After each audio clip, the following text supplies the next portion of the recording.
You're listening to the Bearded Theologians podcast, hosted by Zach Bechtold and Matt Franks. If you'd like to find out more about the Bearded Theologians, you can go online at beardedtheologians.com, where you'll find all of our past podcasts and other blog posts that we have up, along with some other items that you can purchase to help support the Beardcast. So we hope you enjoy listening to this week's show.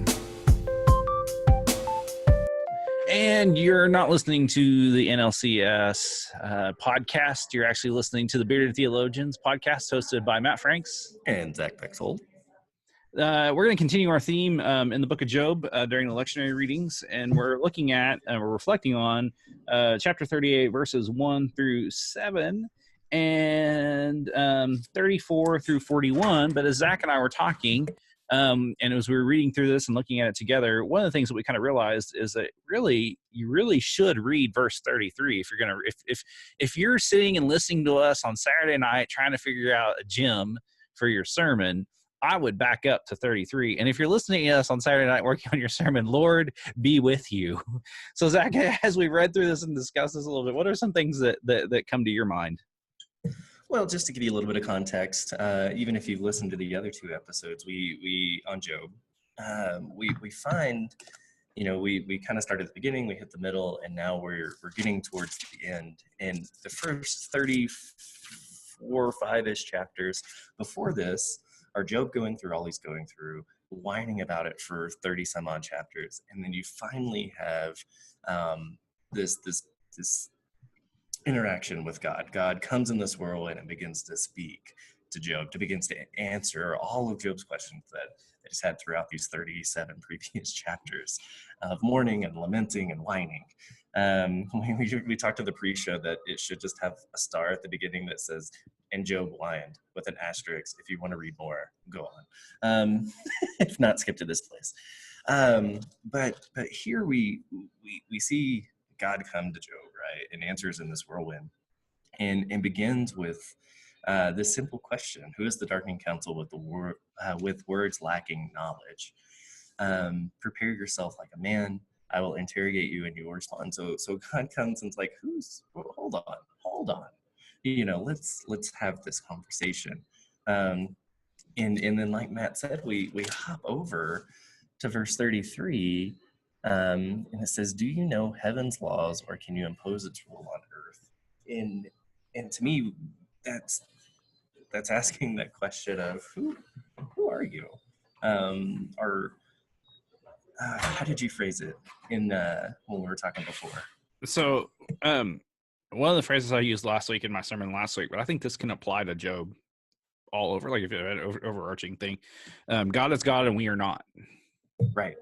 So, and I feel like that's that question, right? Like, can you do this? No, God's God, and let you be you, right? Let us as humans quit playing God, right? And I think that's when we read through Job, there's a lot of that. Of Job, just do this. Job, just do this. Just say this and do that. And why can't you just do this? And I think we go through life doing the same thing of, well, I'll just make this happen, right? I'll make it happen so that I can go on and do this or do that or whatever, whether that's to make ourselves happy or to make opportunities happen or to diminish something or someone else, right? I think we make those decisions and impose those rules and laws in a way that, really we're not qualified to do. Well, and I think it goes back to that kid's song too. My God is so big, so strong, and so mighty, there's nothing my God cannot do. As we look at this, God's sitting with Job in the midst of a whirlwind. He appears to Job in a whirlwind, and he's like, let me tell you how it is. Like, and I think of it like, like how your dad probably sat you down and said, all right, son, let me tell you how it is. And who did this? Like, and I love that line. And that's why like it just like beamed at me. Do you know heaven's laws, or can you impose its rule on earth? I think far too often we try to play God. And you can look at some of the things that are going in the media in regards to our president and what he's saying about climate change and things like that. And the real reality is that God called us to be stewards of this earth. I'll use some good Wesleyan language there. And we should take that stewardship and take the best care we can of it. And in Job's case, Job is struggling with, let's be honest. if if you experienced half of what Job, like, no, let's say it this way: we all, in some point of our lives, experience one of those three things that Job experienced in a short amount of time. Job lost it all pretty quickly. Whereas, there's a point in our life where we do lose a family member. There is a point in our life where we will lose some friends. There's a point in our life where we will lose some of our riches. It may not be like Job and lose it completely, but and really the question we become is when we are dealing with those things, when it hits the fan, who do we call? I mean, where do we turn to? But I think the thing is, we think about this and realize like this was one of the stories that they would share in the concentration camps in Germany during World War II, and this has been used time and time again to remind people that, like, no matter what you're going through, no matter what's going on in your life, that God is going to be with us in the midst of this, and it will be okay in the end.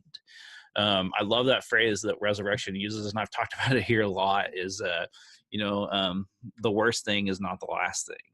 And as I think about that, and I think of Job, and I know we keep saying that over and over again, but I think it's something we need to hear today, because I think we've lost a little bit of hope. And I think we need to be reminded that God is still here. God is still speaking. God is still providing. But I think some of it is where do we turn to when that stuff happens? Right. Well, and it's the book called Night, right? That was written. That's the journals from the Holocaust, right? The question that's posed in there is, well, in the midst of concentration camps, in the midst of the Holocaust, in the midst of all of this, it's the question of, where is your God now? And you look back through Job, and that's the question, right? Where is your God now? All of this has happened. And you're right. We spend way too much time in our current culture and society and just personal lives today pretending to be little gods in our life, whether that's just individuals or on a grand scale. And yet, what does that do for us? Other than cause us a whole bunch of anxiety, exclude a ton of people, and just cause hurt and pain. And that's not who we're called to be. We're not called to be tiny little individual gods, right? And I think that's where this whirlwind of God is getting to. It's like, no, remember where your roots are. Remember that I am within this. And I love that whirlwind, right? Growing up in West Texas, right, we had dust devils or whirlwinds all the time, and I love that metaphor coming in. That's like, the wind's always around us. That when God comes in like a rush, right? Like, hold on, I was here, but now you need to feel it, right? Well, and I think that's where, like, in order us to have that moment, we have to be still. Like, I love that song, "Be Still and Know That I Am God," Psalm 46:10, depending on your translation. Common English doesn't translate it that way, but that's one I'm frustrated, and I'll still translate it the NRSV way.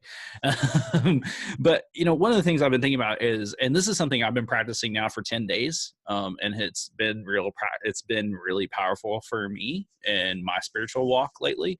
I downloaded the Aurora app, and they're a sponsor, not sponsor, and it works on sitting, focusing on your breathing, listening, and meditating, and even John Wesley encouraged silent listening. He saw it as a means of grace.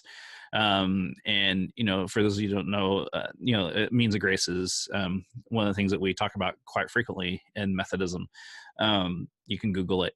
But as we think about our practices, our spiritual practices, both individual and as communal, how often do we take time and just listen for God's still voice and God's voice? And Zach's right. It may appear in a whirlwind. It may appear in just sheer solitude.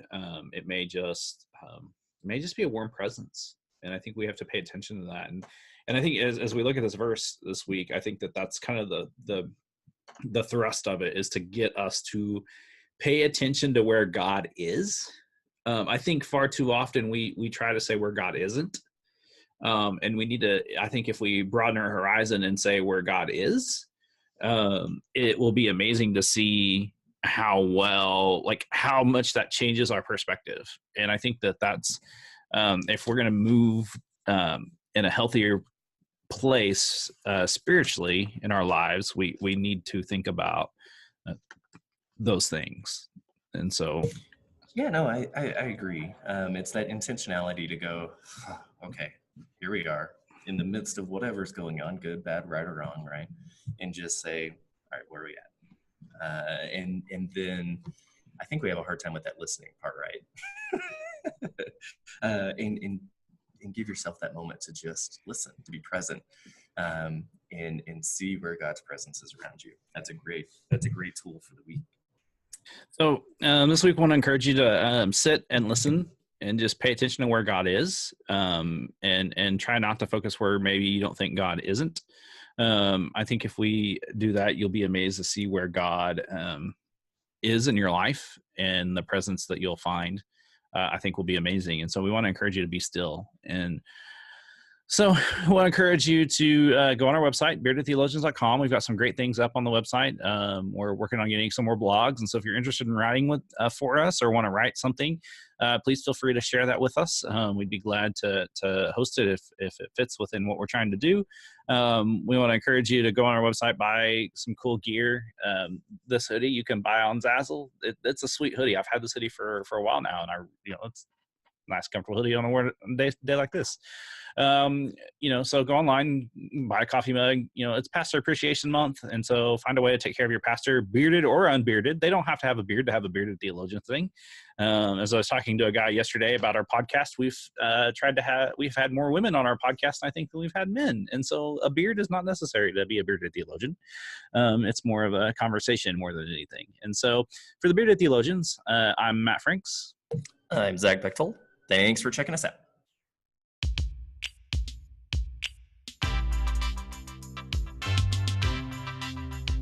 We hope you've enjoyed the conversations that we've had today on the Bearded Theologians Beardcast, and we'd encourage you to continue those conversations online at beardedtheologians.com or on our Facebook page. We also hope that you pick up a couple of coffee mugs to satisfy your coffee mug collection. Have a good day.